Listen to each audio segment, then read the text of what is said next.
We dismiss history at our peril. Liberty Nation Radio with Mark Angelides. There's an old saying, politics stops at the water's edge. It's first thought to have been said by GOP Senator Arthur Vandenberg in 1947. And this adage, it really came into its own during the Truman administration, and it's largely been followed by governments of all stripes ever since. Except, of course, for President Trump, who was raked over the Fourth Estate coals for breaking this unwritten rule in 2019 in his visit to Japan. Yet it seems that Joe Biden is keen to follow his predecessor in at least this one regard. After jetting off to Brussels on Air Force One to meet the great, not so great, and good, and not so good of Europe, the president took some time to criticize what he called President Trump's phony populism. And while this diplomatic faux pas was largely ignored by the domestic media, it may be useful to consider that all politics has now become global politics. Consider the agenda and areas of agreement that came about during the numerous meetings that took place in Joe Biden's week away. At the G7 summit, leaders agreed to a more westernized Belt and Road initiative to combat China. Now, for those of you with memories that stretch beyond that of the average goldfish, this appears to be TTIP, the Transatlantic Trade and Investment Partnership, at least TTIP by any other name, should it smell as sweet. Now, that's certainly a win for the more globally minded. In the wake of recent cyber attacks in the US, Colonial Pipeline being one and America's largest beef processor being another, both the G7 and NATO agreed to a more globally comprehensive strategy for dealing with cybercrime. Quite what this means in reality is not known to the mere public, of course, but it seems difficult to imagine that it wouldn't come with the global regulation of the internet. There was, of course, talk of equity, equality, and justice, almost as if the world leaders had collectively decided that the new positioning of the Overton window was a done deal, and certainly not something on which the average voter should have a say. Remember, Joe Biden won his party's nomination for president because he was the least radical of the dozens of candidates on offer. To encapsulate this idea of equity and justice, perhaps Prime Minister Boris Johnson's words put it best. He said, and this is a direct quote, "The people of our countries now want us to be sure that we're beating the pandemic together and discussing how we'll never have a repeat of what we've seen, but also that we're building back better together, and building back greener, and building back fairer, and building back more equal, and, how shall I, in a more gender neutral and perhaps a more feminine way, how about that, apart from anything else?" End quote. Build back better, the mantra of the World Economic Forum and globalist leaders everywhere. What does that mean for the average Jack and Jill public? Clearly, this is rarely explained in detail, but if we consider the first 6 months of the Biden presidency as a hint, as a roadmap, if you will, it involves higher taxation, critical race theory in schools, businesses, and government bodies around the nation, and of course a focus on identity politics that would truly put affirmative action to shame. Now, this overseas adventure, it was indeed a test for Joe Biden.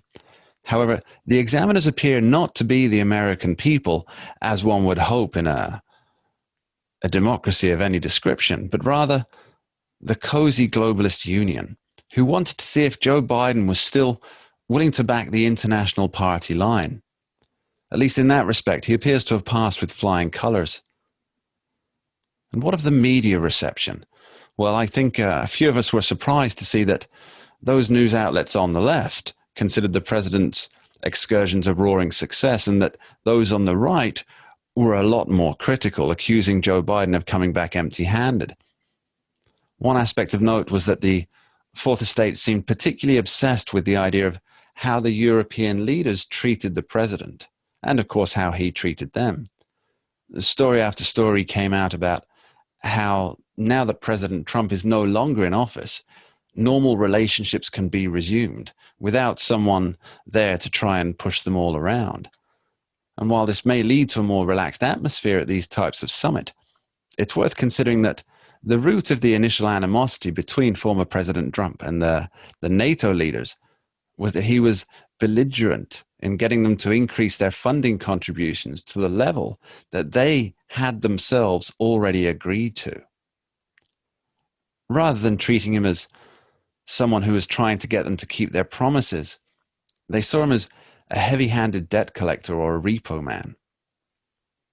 There is something to be said for both approaches, of course. The strident attitude does get things done, but also the more relaxed, laissez-faire attitude does engender closer relationships.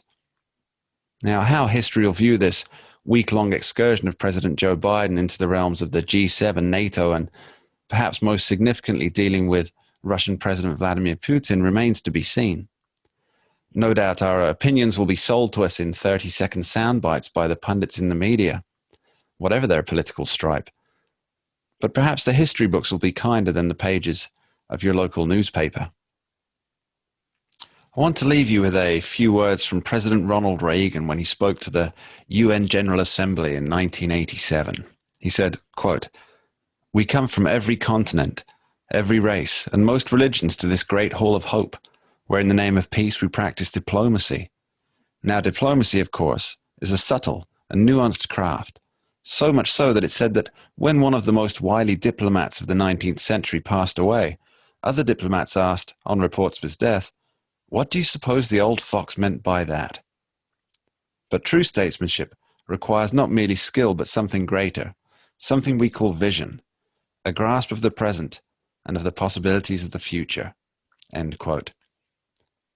And regardless of the ills of the past, regardless of political bias, we cannot follow the truism of the old Soviet-era joke that goes, "The future is known, it's the past which is always changing." We must, as Reagan said, look to the future with a firm grasp of the present and encourage the possibilities of the future with great vision. And that's all we have time for on this week's Liberty Nation Radio.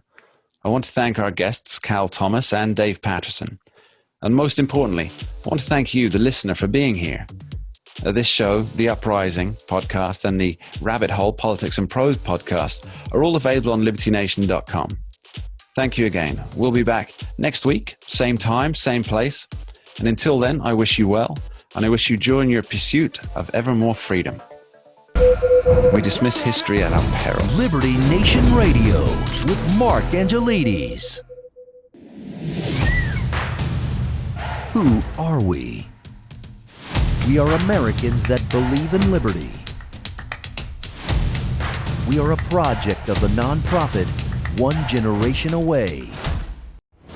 We are patriots who apply the founding principles to the issues of today. And they keep moving the goalposts on us.